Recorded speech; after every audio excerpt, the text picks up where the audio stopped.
This side Shivani और आज का टॉपिक है NCLT and AT, national company law tribunal and appellate tribunal. ठीक है, तो ये करेंगे, ये आज में ही खत्म हो जाएगा। बहुत छोटा सा टॉपिक है, प्लस 4 मार्क्स अराउंड का आने के चांसेस है। तो 4 मार्क में भी आ सकता है, मे भी नहीं आ सकता। तो ये जो है करना है और स्टार्ट करते हैं। और अभी तक अगर आपने चैनल सब्सक्राइब नहीं करा है then please do subscribe. Thank you. अब करते हैं start. Order of tribunal section 420। ठीक है, तो order of NCLT national company law tribunal और एपलेट ट्रिब्यूनल, ये दो जो है हमारी लॉ की बॉडीज हैं। ठीक है, और इसको जो है जो ऑर्डर देते हैं वो सेक्शन 420 में आता है। ऑर्डर ऑफ ट्रिब्यूनल जो है सेक्शन 420 में होता है। तो ऑर्डर कब देते हैं? अगर कोई सिंपल नॉर्मल कोर्ट है अगर, तो वो ऑर्डर कब देगा? पहले वो अपॉर्चुनिटी ऑफ बीइंग हर्ड देगा, दोनों को सुनेगा, दोनों प्लेंटिफ को भी सुनेगा, एपलेट को भी सुनेगा, दोनों को सुनेगा। जिसने अपील करी है, जो प्लेंटिफ है, जो भी है पर्सन, जो भी एग्राइव्ड पर्सन है, सबको अपॉर्चुनिटी ऑफ बीइंग हर्ड मिलेगी। ठीक है, और उसके बाद वो ऑर्डर देगा सबको सुनने के बाद। नॉर्मल यही होता है। तो यही लिखा है, reasonable opportunity of being heard before passing order. Amend amendment of order of tribunal. अब ट्रिब्यूनल का ऑर्डर जो है अमेंड कब होता है? Order contain mistake apparent from record. Suppose करो मैंने जो है, अगर कोई जज है उसने कोई ऑर्डर दिया और उसके बाद वो ऐसे ही किसी दिन बैठकर ऐसे पेजेस पलट रहा था और उसको लगा ओ ओ यहाँ तो मेरा ऑर्डर ना गलत दिया है, मैंने ऑर्डर ऑर्डर ये नहीं देना चाहिए था।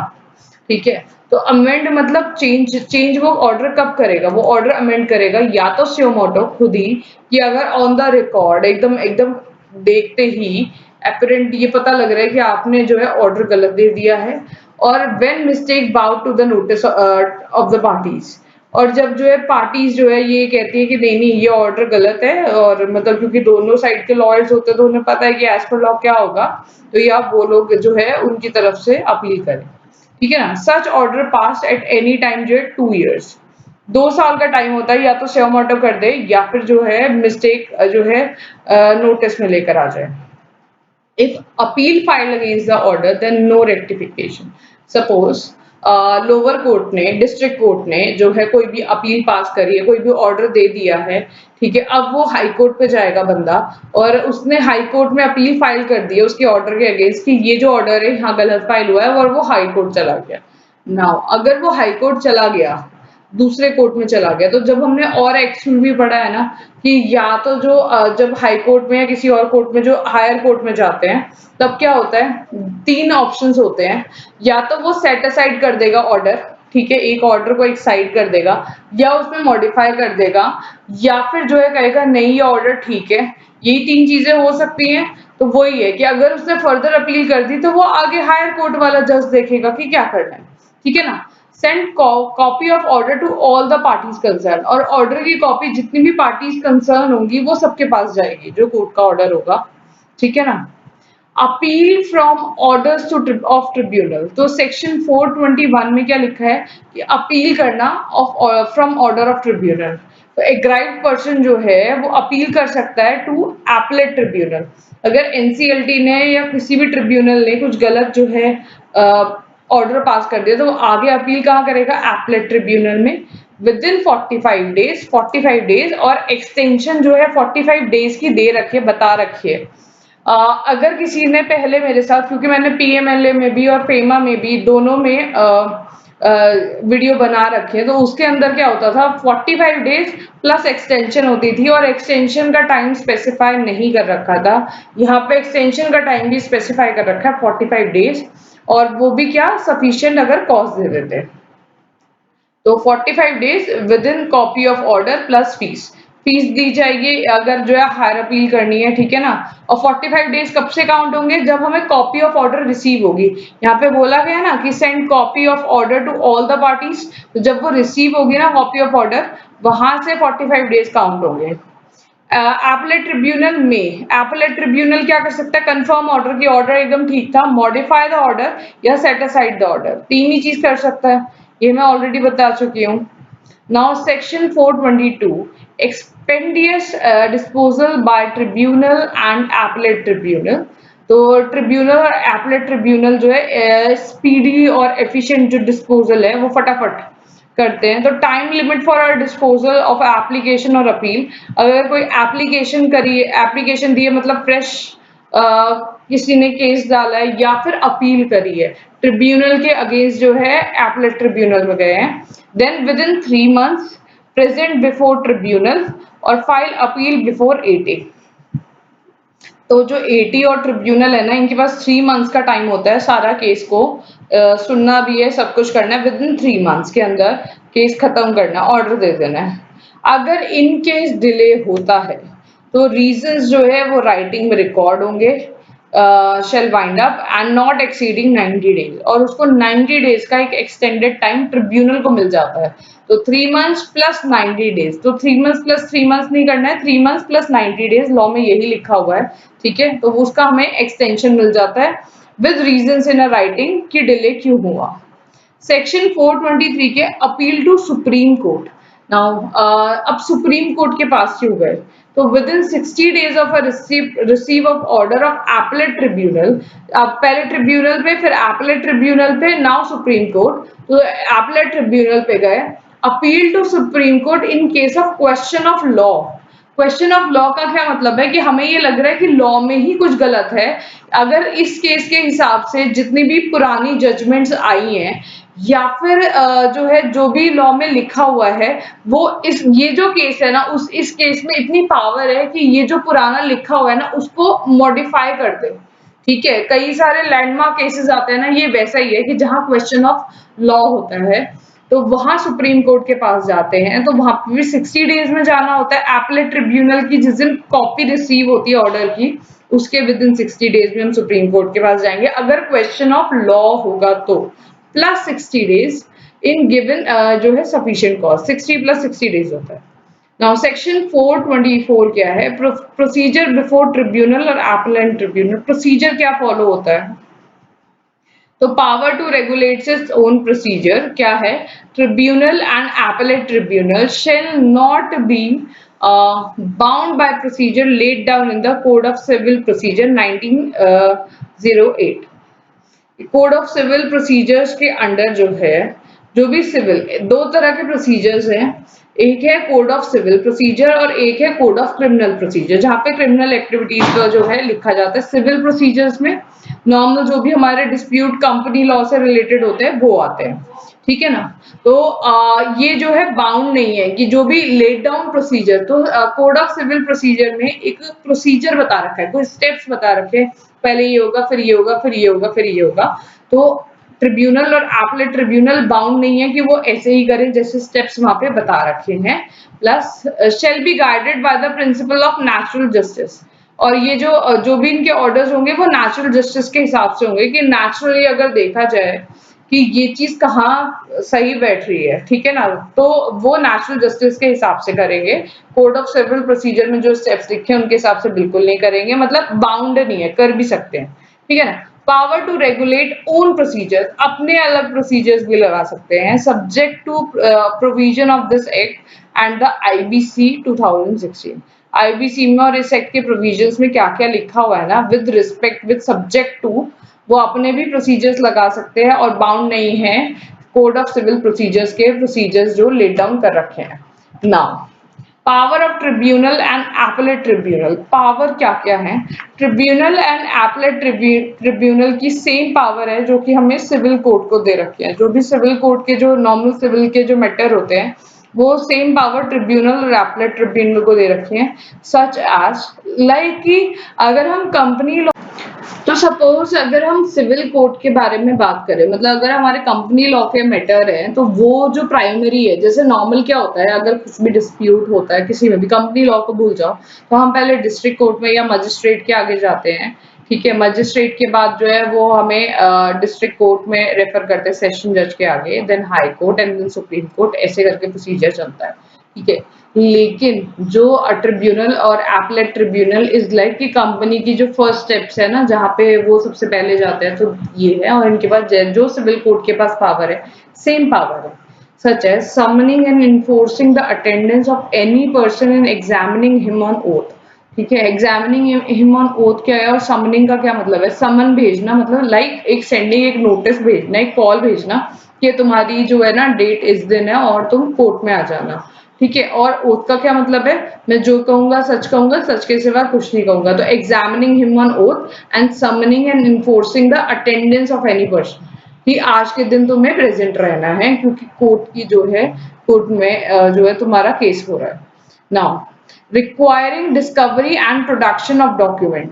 ठीक है ना, तो जो डॉक्यूमेंट, सबूत दिखाओ, तो that is discovery and production of document, ये वाली चीज। And receive evidence on affidavit, कि एफिडेविट का क्या मतलब है? एक स्टैम्प पेपर पे आप लिख कर दे देते हो, एक एफिडेविट बनाकर दे देते हो कि जो है ये चीज है, या मैं अपनी प्रॉपर्टीज को ट्रांसफर कर रहा हूँ, या जो भी चीज है, जो भी चीज होती है, तो आप उसको एफिडेविट भी दे सकते हो, राइट। रीक्वेश्चनिंग एनी पब्लिक ऑर्डर और डॉक्यूमेंट। रीक्वेश्चनिंग, आप सवाल पूछ सकते हो कि ये डॉक्यूमेंट दिया है तो ऐसा दिया है तो ये क्यों दिया है, और जो भी है उसके अंदर जितने भी फैक्ट्स दे रखे तो आप उसको रीक्वेश्चन भी कर सकते हो, सवाल पूछ सकते हो, राइट।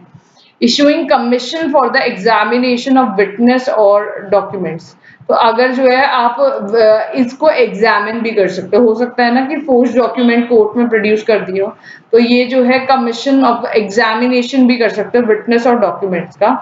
डिसमिसिंग अ रिप्रेजेंटेशन और डिफॉल्ट और deciding it's x party. X party means एक तरफा, आप एक ही जो है क्या नाम है, एक जैसे दो पार्टीज है केस में और आप एक पार्टी के फेवर में हो जाए जज, तो उसको एक्स पार्टी कहते हैं, right.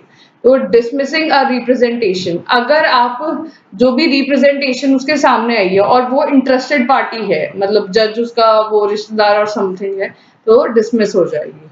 Any other matter which may be prescribe, और कोई भी अदर मैटर जो भी प्रिस्क्राइब्ड है, तो ये चीज आ गया। तो अब यहाँ से जो भी हमने ट्रिब्यूनल की पावर्स और एपलेट ट्रिब्यूनल की पावर्स और जो फंक्शनिंग था वो सेम यही था जो भी अगर नॉर्मल मूवीज में जो कोर्ट का होता है कि वो उनसे ओथ करवा सकते हैं, उनसे रिकॉर्ड मांग सकते हैं, उन्हें बुला सकते हैं कि तुम्हारी तारीख इस दिन है, आ जाना। ठीक है ना, एफिडेविट ले सकते हैं, उनसे क्वेश्चन पूछ सकते हैं क्योंकि वहां तो क्वेश्चन ही पूछते हैं।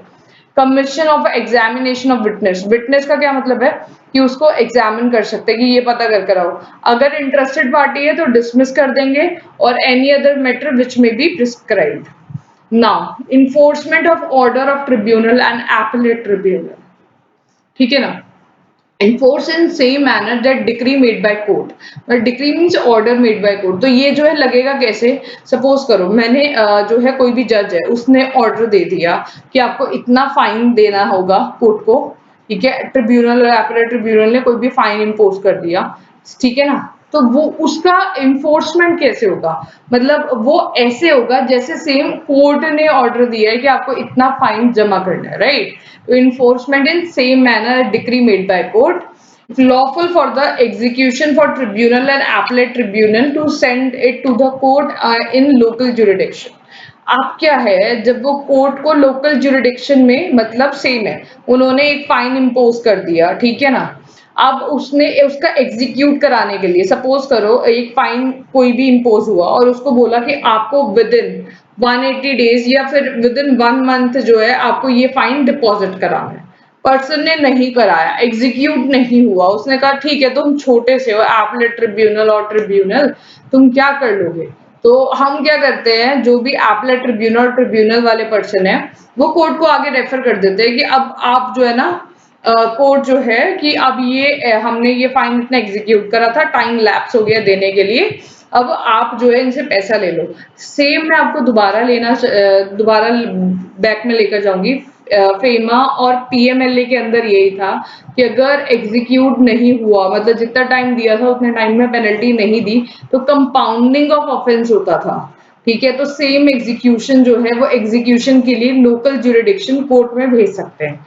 ठीक है, तो वही कंपाउंडिंग वाली चीज है कि एग्जीक्यूट कराना। हमेशा कंपाउंडिंग तभी होता है जब आप नॉर्मल पेनल्टी लगी हुई है और वो पे नहीं करी है जो भी स्पेसिफाइड टाइम है, और उसके बाद जो है उस पेनल्टी का कंपाउंडिंग स्टार्ट होता है। मतलब फिर कोर्ट देखता है, फिर कोर्ट ऑर्डर भेजता है कि आप पैसा दो, फिर भी नहीं देता है उसके, फिर वो जैसे फेमा में था कि अगर जो है अथॉरिटी ने भेजा दोबारा, तो विद इन 180 डेज अगर उसने दोबारा नहीं पेमेंट करी पेनल्टी की, तो कंपाउंडिंग स्टार्ट हो जाती थी। तो ऐसे ही है, अब दोबारा जो है ट्रिब्यूनल और एपलेट ट्रिब्यूनल पे आ जाते हैं।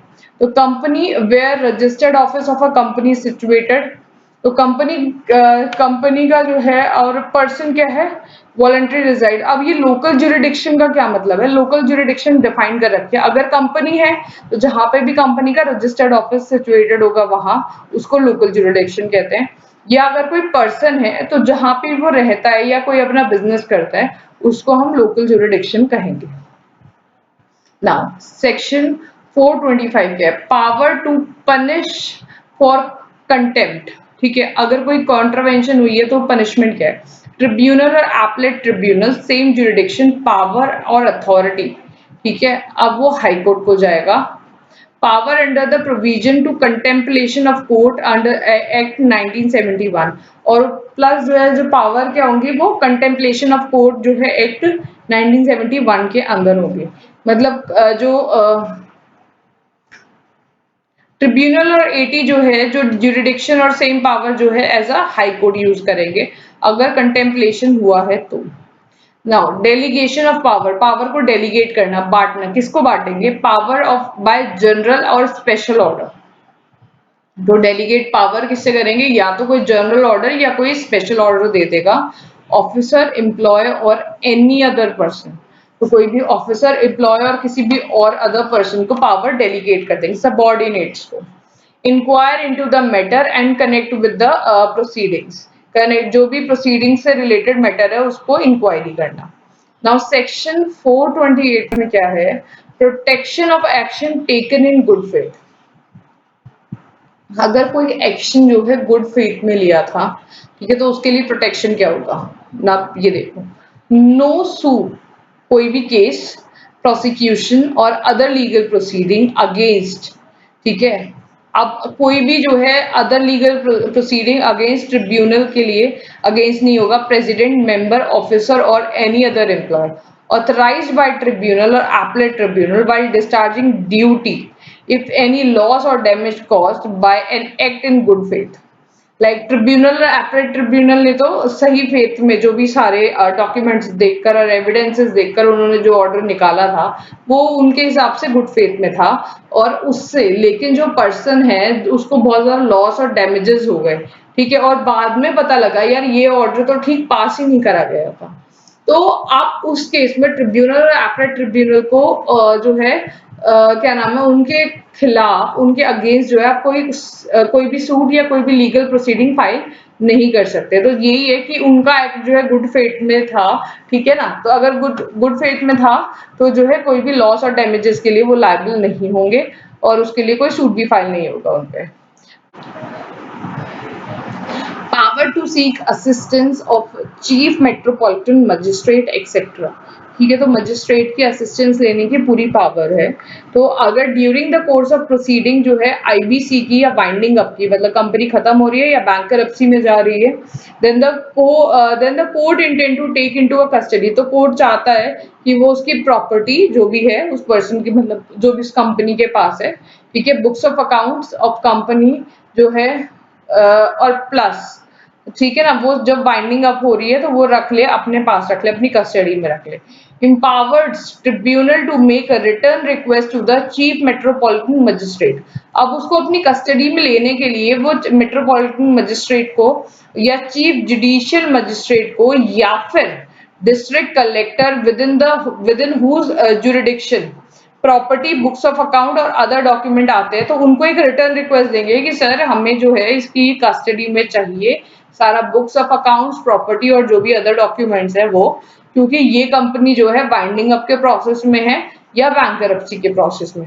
अब ये लोग कस्टडी में अपने क्यों ले लेते हैं एकदम से जब स्टार्ट होता है, क्योंकि जब आप बाइंडिंग अप पढ़ोगे तो बाइंडिंग अप में क्या होता है, 6 मंथ्स का टाइम दिया होता है कि मतलब अगर मैंने बाइंडिंग अप फाइल करा, वॉलंटरली बाइंडिंग अप फाइल करा कि हम लिक्विडेट होना चाहते हैं, उससे 6 मंथ्स और 1 ईयर पहले हो सकता है मुझे पता लग गया कि मेरी कंपनी की हालत ठीक नहीं है, तो जो भी मेरे जो रिलेटिव्स थे या जो भी मेरे अच्छे क्रेडिटर्स थे जिनसे मेरी बहुत अच्छी बातचीत थी या रिलेटिव थे, ठीक है, उनको ना मैंने प्रॉपर्टी वगैरह ट्रांसफर कर दी कि नहीं नहीं ये तुम ले लो, ये तुम ले लो, ये तुम ले लो, ताकि उनको उनका क्या हो, उनका जो है बेनिफिट हो जाए, मतलब उनका पैसा ना मरे। ठीक है, क्योंकि मुझे तो पता है कि मेरी कंपनी तो लिक्विडेट होगी, तो मैंने ऐसे ऐसे करके प्रॉपर्टी और या फिर कुछ और चीजें उनके जो है ट्रांसफर कर दी है। ठीक है ना, तो उनको अनसिक्योर्ड क्रेडिटर से जो है सिक्योर्ड क्रेडिटर्स बना दिए, मतलब बैंक वाली उसमें ला दी। तो ये वाली सारी चीजें देखी जाती हैं जब हम बाइंडिंग अप या जो है बाइंडिंग अप के उसमें होता है कि हमने किसी क्रेडिटर को फेवरेबल पोजीशन तो नहीं दे दी। अगर नॉर्मली वाइंड अप करते तो वो उस पोजीशन में नहीं होता, लेकिन हमने कुछ प्रॉपर्टी उसको ट्रांसफर करके उसको सिक्योर्ड क्रेडिटर बना दिया, तो क्या हमने उसको कोई स्पेशल पोजीशन तो नहीं दे दी। इसलिए ये लोग क्या करते हैं, अपनी जितनी भी अब इनकी बची हुई प्रॉपर्टी और बुक्स ऑफ अकाउंट है ना, सबको सीज करने के लिए, अपनी कस्टडी में लेने के लिए इन लोगों को रिटर्न में जो है लेटर लिखते हैं कि आप जो है ऑर्डर पास कर दो कि ये सारी के सारी ट्रिब्यूनल, अपीलेट ट्रिब्यूनल के कस्टडी में चली जाए। ठीक है ना, take possession of such property and cause the same to be constructed to the tribunal or other person authorized by it। ठीक है ना, तो entrusted to the tribunal or other person authorized by it। Now no act of magistrate shall be questioned in court before any authority on any ground। तो magistrate ने अगर order pass कर दिया yes और नो या जो भी था कि आप कर सकते हो, या आप प्रॉपर्टी आपके जो है ट्रिब्यूनल को जो है फेवर में ट्रांसफर नहीं होगी, तो कोई भी एक्शन लिया हो वो क्वेश्चन नहीं होगा किसी भी कोर्ट में। नाउ सेक्शन 430 इसके अंदर क्या है, civil court not to have a jurisdiction. इसके अंदर no court have jurisdiction to entertain any suits और proceeding in respect of a matter which the tribunal और appellate tribunal is empowered to determine. ठीक है ना, तो ये कोई भी कोर्ट जो है वो किसी ज्यूरिडिक्शन में आता है तो वो एंटरटेन नहीं कर सकते। ठीक है ना, जो भी सपोज ट्रिब्यूनल अपीलेट ट्रिब्यूनल किसी केस से डील कर रही है, तो ये नहीं है कि सिविल कोर्ट उसमें अपनी टांग अड़ा दे और कहे कि नहीं नहीं ये ट्रिब्यूनल अपीलेट ट्रिब्यूनल नहीं करेगी, ये मैं करूंगा, समथिंग लाइक दैट। तो ये काम नहीं कर सकता। ठीक है ना, no court have jurisdiction to grant an injustice, मतलब कोई कोर्ट वार्निंग वगैरह भी नहीं दे सकता। ठीक है ना, तो मतलब अगर यहाँ पे जो भी कंपनी का जो भी केस होगा वो ट्रिब्यूनल और अपीलेट ट्रिब्यूनल में, तो कोई भी कोर्ट जो है कहीं पे भी कितना भी बड़ा हो वो जो है बीच में टांग नहीं अड़ा सकता। राइट, सेक्शन 431 में लिखा हुआ है vacancy and defect in the constitution of the tribunal और appellate tribunal not to invalidate the proceeding. Suppose करो जो ट्रिब्यूनल और अपीलेट ट्रिब्यूनल बने थे वो इनवैलिडेट नहीं कर सकते प्रोसीडिंग्स को। ठीक है, अगर ट्रिब्यूनल अपीलेट ट्रिब्यूनल की जो भी बेंचेस बैठती हैं या जो भी है उसमें कोई डिफॉल्ट था सपोज करो, तो वो जो भी प्रोसीडिंग्स हुई हैं उसको इनवैलिडेट नहीं कर सकता। Right, right of legal representation. Legal representation का क्या मतलब है, सपोज मेरे अगेंस्ट केस है, मैं कोई कंपनी हूँ, मेरे अगेंस्ट कोई केस है, तो कंपनी खुद तो जाएगी नहीं लड़ने या मेरे डायरेक्टर्स तो नहीं जाएंगे, हम किसको जो है अगर कोई रिप्रेजेंटेटिव लेंगे, लॉयर लेंगे, सीए लेंगे, सीएस लेंगे, कोई और जो है, तो वो हमारे बिहाफ पर, ठीक है, वो जाएंगे ट्रिब्यूनल और अपीलेट ट्रिब्यूनल में एज अ रिप्रेजेंटेटिव। तो सेम चीज लिखिए कि आप CA, CS, cost account, legal practitioner और कोई अदर पर्सन जो है वो बिहाफ पर ट्रिब्यूनल, अपीलेट ट्रिब्यूनल में जाता है। Now transfer of certain pending proceedings. अब कोई पेंडिंग प्रोसीडिंग्स है तो कंपनी लॉ बोर्ड में अगर जो पेंडिंग केसेस है वो ट्रिब्यूनल में, एग्राइव्ड पर्सन वो सारे ट्रिब्यूनल को ट्रांसफर होंगे, क्योंकि जब एनसीएलटी ये जो ट्रिब्यूनल और अपीलेट ट्रिब्यूनल आया था तो उसने कंपनी लॉ बोर्ड को ही रिप्लेस करा था। तो कंपनी लॉ बोर्ड जो है जब आई थी जो कंपनी लॉ, और उससे पहले सीएलबी था, तो सीएलबी के जितने भी पेंडिंग केसेस थे वो सारे ट्रिब्यूनल में ट्रांसफर हो गए थे। ठीक है ना, एग्राइव्ड पर्सन जो सीएलबी में था वो 60 days plus question of law होना चाहिए, प्लस उसको 60 डेज का एक्सटेंशन मिल जाएगा, तो वो ट्रिब्यूनल में अप्लाई कर सकता है। सपोज सीएलबी भी पैरेलल प्रोसेस कर रहा है और ट्रिब्यूनल भी पैरेलल में चल रहा है, अभी नया नया कंपनीज एक्ट 2013 आया है उसके अंदर ये चीज आई है। राइट, तो सीएलबी भी है और ट्रिब्यूनल भी है, अभी दोनों वर्किंग कर रहे हैं, सारे केसेस ट्रांसफर नहीं हुए। लेकिन यहाँ पे सीएलबी में एक पर्सन एग्राइव्ड है, तो वो फटाफट भाग के ना वो कहेगा नहीं अब तो वैसे भी तुम बंदी होने वाली हो, मैं एक ट्रिब्यूनल के पास जा रहा हूँ तुम्हें शिकायत करने। तो within 60 days question of law होना चाहिए और 60 डेज का एक्सटेंशन मिल जाता है। नाउ कोर्ट कोर्ट जो है पेंडिंग प्रोसीडिंग अपनी ट्रांसफर कर सकता है ट्रिब्यूनल को, जो कि रिलेटेड होती है कॉम्प्रोमाइज अरेंजमेंट, रिकंस्ट्रक्शन और वाइंडिंग अप। इन चार चीजों से जो है अगर रिलेटेड होंगी तो कोर्ट भी जो है अपनी पेंडिंग प्रोसीडिंग ट्रिब्यूनल को देगा। नाउ वाइंडिंग अप क्या होता है? Transfer to tribunal at stage prescribe the winding up in the high court. अब सपोज करो वाइंडिंग अप का कोई केस चल रहा है, ठीक है ना, या तो सीएलबी में चल रहा है या कोर्ट में भी चल रहा है, ठीक है, और अब वो ट्रिब्यूनल पे ट्रांसफर होना है। तो ऐसा नहीं है कि वो किसी भी स्टेज पे ट्रांसफर हो जाएगा, एक स्टेज स्पेसिफाई कर रखी है कि इस स्टेज तक होगा ना तो ट्रांसफर हो सकता है। तो बाइंडिंग अप का जो ट्रिब्यूनल को ट्रांसफर होगा वो स्टेज स्पेसिफाई कर रखी है। If a winding up in high court, अगर वाइंडिंग अप का केस हाई कोर्ट में चल रहा है तो नॉट ट्रांसफरेबल। अगर हाई कोर्ट में है तो कोई ट्रांसफर नहीं होगा। वॉलंटरी वाइंडिंग अप है डेल्ट विद कंपनीज एक्ट, अगर वॉलंटरी वाइंडिंग अप है तो कंपनीज एक्ट के प्रोविजन हो जाएंगे। अब हमारा एनसीएलटी और ट्रिब्यूनल चैप्टर हो गया है खत्म। If you do find the video helpful then please subscribe to the channel. Thank you.